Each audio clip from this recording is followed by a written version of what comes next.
Pinusan niya ako ng tubig.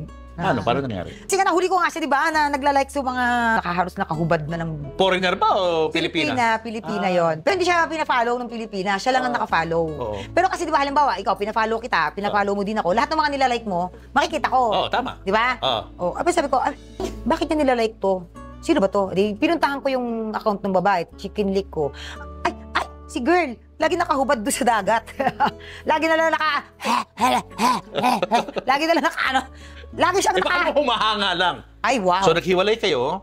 And gaano katagal bago ka nag-decide na mag-file ng case again? After 2 years nang wala na siya sa amin, yung mga netizens, nakita namin, ganito, ganyan, clubbing ng clubbing, golf ng golf. Ako nang gigil sa point na, talaga? Tapos hindi ka mala nag-aabot? Wow! That's the time na I'll file ng case na deportation. Bansa ko to Layas. Dineport siya ngayon? Yes. Kapag na-deport ka na, hindi ka na pwede bumalik? Actually, kaya ko naman pag-aralin anak ko mag-isa eh. Gusto ko lang siya bigyan ng collection. Gusto kong malaman niya, hindi basta-basta yung iniwan mo dito. Hindi basta-basta yung nangyari sa atin. Tapos sasabihin, bakit daw yung iba kong anak, hindi ko rin hiningaan ng sustento yung mga tatay, ganyan. Kung may pera lang ako nung ginawa ko, ngayon may pera ako. Malas niya, may pera ako. Kung may pera ako noon, ginanto ako ng mga tatay nung anak ko na sila May. Di ba na-usapan, no? Baka pinakulong ko rin yun. Swerte lang yung mga panahon na wala akong pera. Ngayon may pera ako, malas mo.